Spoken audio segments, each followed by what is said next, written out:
Previously on X-Men. So I don't know why anyone who has read the story would expect Jean to be the Dark Phoenix for most of the movie. A lot of criticisms of this movie truly baffle me, and I'm going to refute more of them in my next video where I break down the film's story structure. And if you don't know how the 3-act structure works, I recommend watching these videos that explain them. Till next time. So in my last video, I touched upon the messy production history of Dark Phoenix. I also touched upon how many people were misperceiving the film, believing that Jean was the Dark Phoenix throughout the movie and giving it some undeserved criticisms, saying that they rushed to make Jean dark without building up her character first, and so it doesn't have any emotional impact. However, that was never really the movie's point. It is really an extended version of Jean's comic book origin story, where she was suffering from mental trauma and struggling to control her telepathy. Her lack of control was a result of her mental condition. The premise is similar to the Netflix show I Am Not Okay With This. It stars Sophia Lillis as Sydney Novak, who like Jean is a redheaded girl with psychic powers, which are linked to her emotions, and she has difficulty controlling them because she's suffering from the emotional drama of losing a loved one. Might help with your moods. I keep losing my temper. I don't want to, but it just spills out.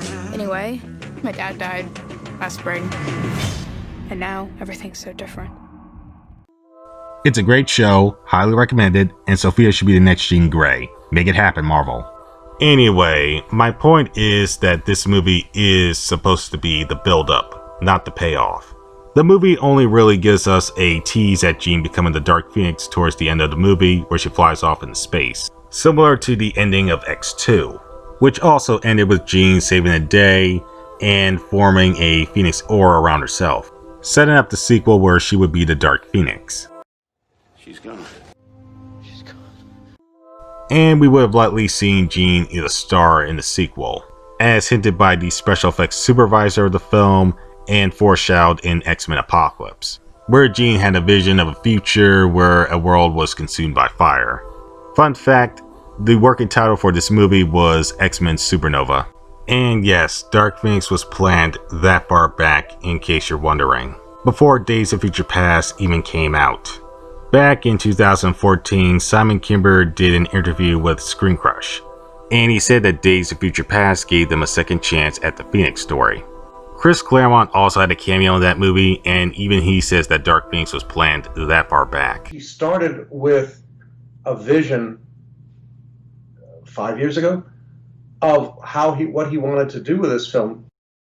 Back in 2018, January Jones had posted an image of Emma Frost's corpse on her Instagram, like the photos in Days of Future Past of other characters. However, Emma's photo was not used in the movie, not even in the road cut. It's like they changed their minds about killing off Emma because they wanted to use her for a future movie. So they instead chose to make her fate ambiguous. Now it's time to examine the story structure. I am going to break down all 8 sequences of this movie and compare it to its source material, which is going to further prove my thesis. I am also going to address other criticisms of this movie that weren't exactly fair. So, let's begin. So let's explore Act 1, which sets up the main tension. And the first sequence establishes the story premise, tone, and the protagonist, showing their character flaw and status quo. And at least some of these elements are established during the opening sequence to let the viewer know off the bat what the movie is supposed to be about. So let's examine the opening of this movie, which opens with a voiceover narration, similar to the Bryan Singer X-Men films, which have Charles Xavier tell the viewer the story premise and or the themes. But this time, it's Jean Grey that tells us what this movie is supposed to be about. And this is to let the viewer know that this is different from the other X films, according to Simon Kinberg. Who are we? Are we simply what others want us to be? Are we destined to a fate beyond our control? Or can we evolve? Become something more? So Jean is telling us that the central theme of this movie is about control, similar to its source material. Her narration is also similar to the one Charles gave in Days of Future Past, where he asks us whether we are destined to follow a certain fate or if we can evolve beyond that. Are we destined down this path? Destined to destroy ourselves like so many species before us? Or can we evolve fast enough to change ourselves? Change our fate?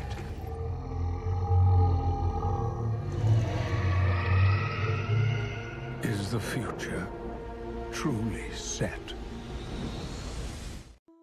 And that's not a coincidence either, as Simon Kibber said that these two movies are connected, and he wrote both films. Gene's story here does parallel Charles' story in Days of Future Past. The film then opens to 1975, where we get an adaptation of Gene's comic book origin story. We see Gene in a car with her parents when her powers manifest for the very first time and she can't control them. She becomes overwhelmed by the thoughts of others, and wanting them to stop, she accidentally renders her mother unconscious, causing the car to crash. Both her parents die and she is adopted by Charles Xavier. Gene's interaction with him reveals her mindset. She displays some of the emotional reactions to psychological drama, such as shame. Gene is ashamed at what she is. You see, I have a school that is for young people who are like you. Special. Special's just a nice word for... Weird or crazy? Yep. Sometimes it is. And she shows anxiety and fear. The dramatic experience has left Gene with a phobia of hurting people again. I can't stay here. Why not? It's too nice. I break things. It parallels her comic book counterpart, who was also afraid of her own power after she became Phoenix. She feared that it would corrupt her, and it did, eventually. And Charles acts like his comic book counterpart as well, telling Jean that her powers are a gift and she is in control of them, telling her that anything that she breaks, he can fix. You've got gifts, Jean. Take this pen, right? Now, you could choose to draw a really good picture with that, or you could use it to poke someone's eyes out. But either way, it's still just a pen. It's just a gift. And what you choose to do with your gift, well, that's entirely up to you. How's this sound? If you break something, anything, I can fix it. And Jean asks Charles to fix her, similar to how her father asked Charles to take away her powers in her comic origin. And like his comic book counterpart, Charles refuses, because Jean is not broken. You think you can fix me too? No, because you are not broken. And the opening sequence ends with a shot of Jean trusting Charles, and then a title card appears. So what did the opening tell us about this movie? Well, for starters, it told us that Jean Grey is our protagonist. It's a female-led story, there's a female protagonist. And it told us her want and need, which most protagonists have. Jean wants to avoid hurting people again, and that will drive the plot. But what she needs is to not be so hopeless, that she needs to have hope in herself and not be afraid of her own power. That will be her character arc. That, by extension, tells us that this is supposed to be a character-driven story. And the emphasis on Jean's sorrow tells us that this is supposed to be a drama, which is the intent according to the filmmakers. Then we go look at Jean's status quo. We jump to 1992 during the first launch of the Space Shuttle Endeavour, and that is an actual event that happened in real life. But in this altered timeline, something went wrong and the X-Men are called in to save the day. And the rescue serves to hook the audience with action and special effects. But we see some unease from Jean and Mystique in regards to this mission. Are you okay with this? I forget sometimes you can read minds. I didn't need to read your mind, it's written all over your face. Charles asks Jean to hold the ship together, but she hesitates. What about their team? Jean can hold that shuttle together, can't you, Jean? You know you can do anything you set your mind to. I can hold the ship together, but not from here. I need to get inside. This reveals another character flaw that Jean has. She's impressionable. This is what Jean's voiceover meant about simply being what others want us to be. You tell me it's good. It's good. And who is all is contained and it does what the men in her life want her to do. That leads to the inciting incident, which is going to shake the status quo. Jean saves her teammates from a mysterious solar flare, which bonds with her and unlocks the full potential of her mutant powers, just like when she became Phoenix in the comic. Now it's on to the second sequence, and this fleshes out previous elements. It reveals more layers about the protagonist and fleshes out their status quo even more. Additional characters are introduced, such as the antagonist, and some time is given to the supporting cast. We're shown that Cyclops and Jean are in a relationship, and that fleshes out the status quo. And we get set up for a B story involving the supporting cast. Mystique wants to lead the X-Men because she believes that Xavier is putting them on dangerous missions for fame. Because we're taking bigger and bigger risks. And for what? Please, tell me it's not your ego. Being on the cover of magazines, getting a medal from the president. You like it, don't you? Raiden. It's not our life, Hank. It's his. What do you think the X and X-Men stands for? Basically, they're simply being what others want them to be is what she's saying. After all, one of the purposes of subplots is to expand on the central theme. It was primarily the story of Jean, and then secondarily the story of the people around her. Then the antagonists are introduced, who are the Dabari from the comic. They used to be the Skrulls, but whatever. Their world got destroyed like in the comic, and they want to destroy Earth to recreate their home world. And they plan on doing this by manipulating Jean for her power. It's basically the same goal as the Hellfire Club in the comic. And throughout this review, I am going to pretend that they are the Hellfire Club and that Jessica Chastain's character Vuk is Emma Frost. Then more layers about our protagonist are revealed as the film establishes her weakness, which will be attacked by the obstacles in Act 2. Jean's weakness is the buried emotional drama that the Force is digging up. It's all coming out at once. Emotions make you weak.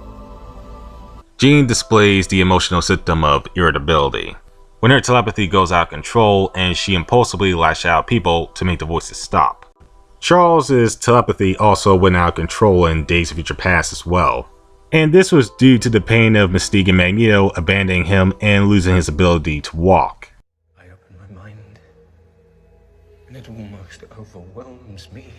You're afraid, and Cerebro knows it. All those voices. So much pain. It's not their pain you're afraid of. It's yours, Charles. This is probably what Charles meant by the mind of a psychic being fragile. Mind of a psychic is a fragile thing. Takes only the slightest tap to tip it in the wrong direction. It's because he knows from personal experience, and he probably didn't want Jean to go through the same thing he did. Trying to keep the pain away, but You just buried it. Then we start to see the status quo begin to shake, with Jean's enhanced telepathy revealing to her that Xavier lied about her father being dead. I heard my father. He's alive. you're just hearing things. Your mind, it needs rest. Charles! Professor X has done some shady stuff like this in the comics, like erasing Cyclops' memory of his other brother in Deadly Genesis, and in the movies as well, such as when he erased Moira McTaggart's memories at the end of X-Men First Class. I remember the attack on HQ, leaving to go somewhere else. And then this morning, I woke up at home. That's it. All that time wiped clean from your mind. Just gone. He can do that. You don't remember anything. So contrary to what some people believe, this is actually in character for Charles. Character choices? With a couple of the characters, they conflict with the characters I personally know. Enter Jake Xavier and Jake McCoy. This was shown in the trailer, so I'll talk about it here. Xavier in this movie did the same thing he did in X-Men The Last Stand. Granted, X-Men The Last Stand, when Jean Grey was a little girl, I guess she had another personality and Xavier repressed it. That's actually less of a dick move than what he does in here. In here, Jean Grey just has a traumatizing experience, and Charles Xavier's like, I'll just block that out of your mind and suppress that. But I digress. Anyway, the main tension is then established along with the stakes, which is that Jean is unable to control her temper to the point where she can't stop herself from hurting people. When it comes, I can't stop it. Okay, I could hurt you again. Our lead character's objective becomes established, which is that she wants to distance herself from other people to avoid hurting them. As for Shao in the opening sequence, notice the parallels here. I can't stay here. I can't control it. I can't stay here, Scott. I need to go. What are you talking about? It also parallels her comic book counterpart when her telepathy went out of control and she distanced herself from others. So our protagonist is locked in and is about to go on her journey, ending Act 1. But before that happens, we get an homage to Uncanny X-Men issue 100. In that issue, Cyclops tried to stop Jean from piloting the space shuttle, but she knocks him out using her telepathy. A similar thing happens here with Cyclops trying to prevent Jean from leaving, but he gets knocked out by her telepathy. Then Jean is finally off on her journey, which marks the end of Act 1.